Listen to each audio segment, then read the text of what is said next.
you from my telephone because my internet is not working here where I'm at. So I'm not gonna be able to do a live stream with all the maps and everything, but I'll just tell you what I have seen on the intel today, and we're gonna have more info once we get the internet figured out on the lookout.org, the-lookout.org, and we'll throw a link up on Facebook and Twitter too.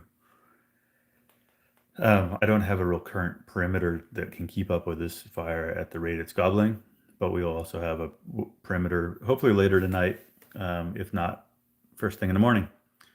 What we know right now, fire has crossed Highway 36. So we looked this morning and it had about 10 miles to run. So I did that, crossed near Paynes Creek, and looks like there's no good reason that it would stop moving to the northwest. As far as we know at this point, it hadn't hit mineral, but I don't have great intel. Today, the big fight was on Highway 32. Highway 36, there's just, I think, nothing they could do with the kind of the nature of the winds and everything else. But the way the wind was blowing hard out of the kind of south, pushing the fire to the northwest, was really beneficial for the firefight on Highway 32. So as far as we know, nothing crossed Highway 32 below Forest Ranch. There were some spots above Platte Mountain, which is above the Cal Fire Station, that were into the West Fork of Butte Creek. And it sounded like they were pouring retardant on that side of the highway all day long.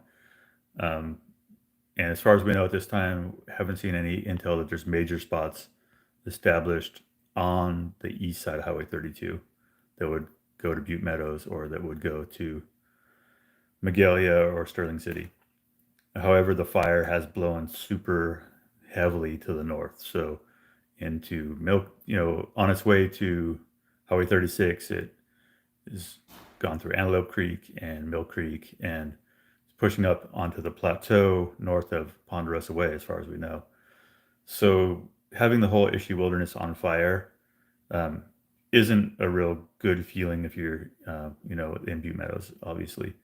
The fact they've held it at 32 was a huge win today, and hopefully that weather continues so they can actually continue to hold it from going farther east.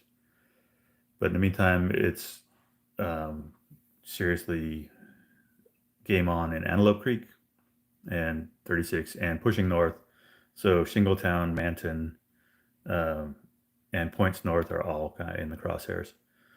So we'll have better intel when we do. But in the meantime, the fact that this has moved 10 miles and that it's over 250,000 acres is a big heads up to kind of everything out to the east of Redding. The Dixie Fire is going to kind of protect protect Chester and Westwood and Greenville, Lake Almanor. But the Dixie Fire kind of stops around Mount Lassen. And so the whole west side of Lassen, the whole west slope, Latour Butte, Biola, all that gets no advantage from the Dixie Fire. So we'll have some maps. We'll keep talking about this. Really historic. I mean, just amazing combination of bad things happening right now. So if you haven't already watched what we did this morning, it looks like the threat to Chico is pretty much past. We don't have any intel on what happened today in the park. Forest Ranch looks good. If nothing else changed today, the work they did yesterday to protect Forest Ranch, as far as we know, has held. And so the majority of homes in Forest Ranch, as of this morning, were looking good. And we haven't heard anything big today about more losses. We don't really know what's happened with the fire moving down on the south rim of Bidwell Park. There's good access there and beneficial today winds that kind of keeping it away from Chico. So every day that goes by right now, Chico is looking better. But our friends in Cohasset, a lot of them got wiped out. There's going to be losses in Manton. There's going to be losses up towards Shingletown, and this fire's moving really fast. So heed the warnings. Even if you're up like Round Mountain, Whitmore, all these places far north, look at the fact this fire has gone over like almost 30 miles in the last 2 days. And so as long as we have this wild weather, the fuels are all the same or worse as you move north. So all the way up to Bernie, all the way up there. Anything on the west side of Lassen, you should really be considering this fire might do that. This fire might burn all the way to Bernie. It might burn all the way to Fall River Mills. So not to strike fear, but be prepared. 30 miles in 2 days. Just look at, are you within 30 miles of Highway 36 air miles? If you are, you should pay heed and be thinking about this fire getting there.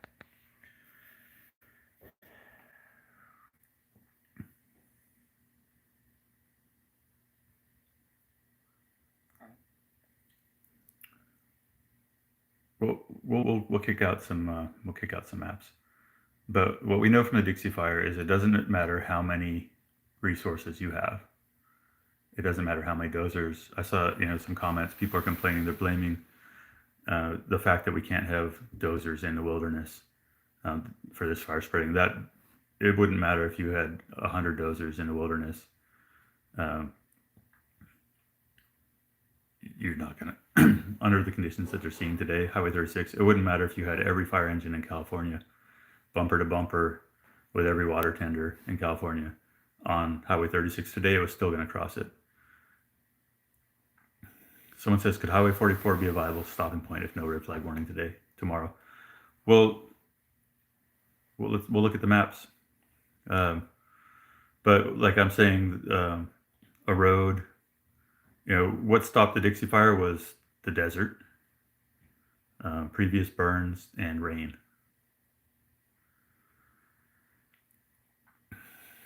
So yeah, don't let any don't count on miracles with we could have every firefighter on the state on this thing, and we're not going to stop it if the weather's against us. So just pay heed. I think it's important for people in Chester, Westwood, Greenville to know that the Dixie Fire is it's really going to help stop the fire from getting to Almanor.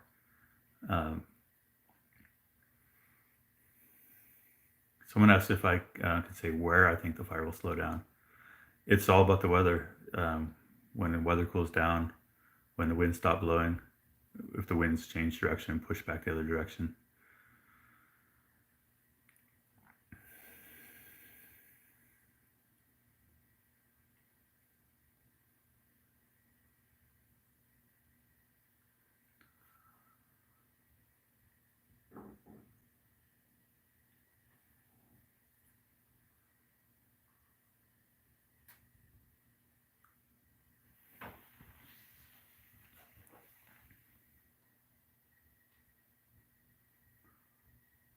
It's a lot.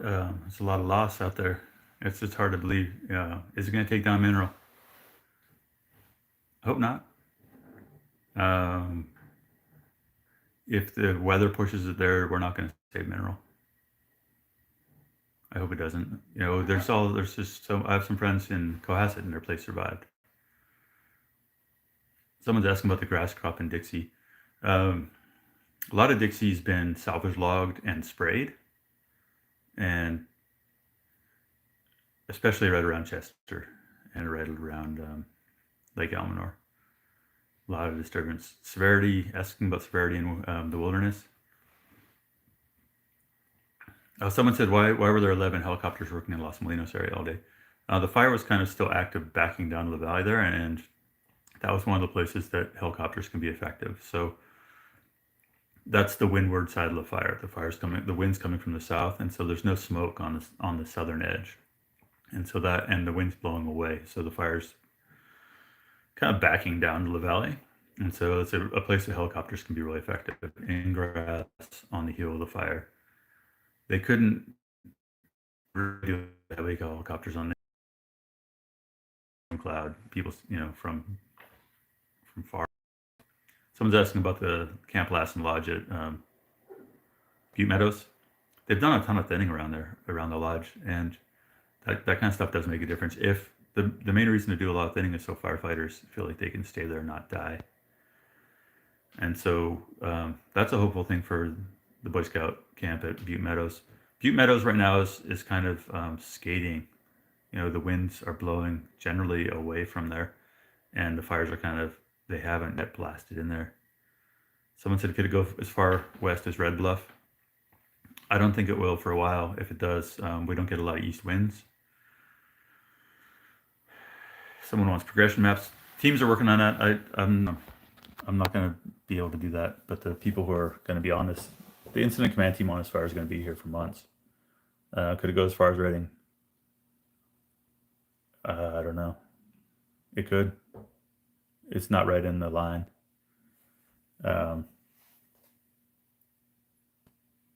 Someone says, are there any positive in this? Our human experience is very traumatic. Is there another way to consider this mega fire? Well, the Forest Service has been doing the planning work to burn Issue Wilderness for years now, and that doesn't, the Forest Service, they can plan everything to death, and it seemed clear all along that this was going to happen before they were able to burn it. So the positive is that Issue Wilderness and the Lassen Foothills, and most, if you look at this 250,000 acres that's burned so far, at least 150,000 of that is getting beneficial fire. Meaning that the oaks, the grasslands, the star thistle, fire is good in most of the Issue Wilderness area. So besides people's homes burning down and us burning up tons of the timber that's left in the state, wildlife are going to benefit from this fire. A lot of wildlife are going to survive this. It's not, wildlife are really good at dodging fire, and this fire is big and crazy, and a lot of wildlife are going to die. But the habitat in the tame wildlife area and Deer Creek and Mill Creek is going to benefit from this fire. So that's a bonus. Someone says, what can the average person do to support the effort? Butte Community Foundation, or the North Valley Community Foundation, and give money to them. They did amazing things for people after the campfire. Reach out to people that who live in the area and see if they need a place to stay. Go to the fire camp and give people massages. Take care of each other. Someone's asking about Paradise and Megalia. Talked about it a little earlier. So far, so good. Someone's asking about old growth in the Lassen Foothills. Any guess on severity? No. One thing that's going to happen tomorrow is we're going to get a Sentinel satellite overpass. It happens every 5 days, and that'll be our first look at kind of the severity in Cohasset, in the timber, and there's infrared in there too, so we'll get a real clear snapshot of where the fire is. Thanks for the questions. I know it's kind of watching someone answer invisible questions. You're kind of jumping all over the place. It's traumatic, though. I mean, we're losing so much, and it kind of feels routine to me. It's like, oh yeah, here we go, another big fire, and it's hard to grok the scale of this.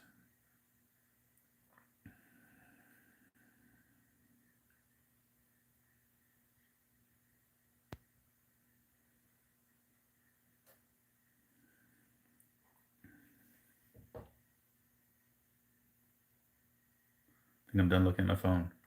We'll make some maps for you when we get the internet figured out, and I'll do live stream when I get the tech sorted out. But in the meantime, take care of each other, and we'll get you some maps and try to do what we can to help make sense of this. But a lot of it's just not a lot of sense to make of it. So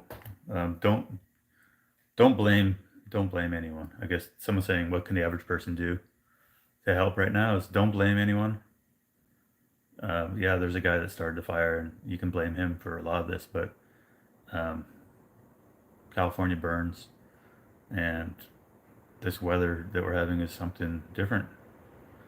And so don't blame, don't spread conspiracy theories, don't don't do too much armchair quarterbacking the tactics, because there's no playbook really for how you do this. What we saw during Dixie was that the tactics we've used for the last 100 years to put out fires, nothing really worked very well in Dixie, and there was a huge amount of blame, huge amount of kind of cynicism, blaming the Forest Service, saying they were jerks, that they didn't have their act together, and that's why Greenville burned down. And especially if you're working for an agency, like, don't trash the other agencies, because when it comes down to it, everyone is everyone's failing together, right? It's not like Cal Fire's got the magic um, mojo that put this fire out. It's not like Forest Service would have had it. So yeah, just don't blame anyone. Just take care of yourself, take care of your people. Um, we're going through this together. And my boss just texted me to say, ask if he could get a massage. Um, so yeah, keep it. Let's keep some humor in there. And that's all I got, people. Good luck. No, you can't have a massage, boss. Bye.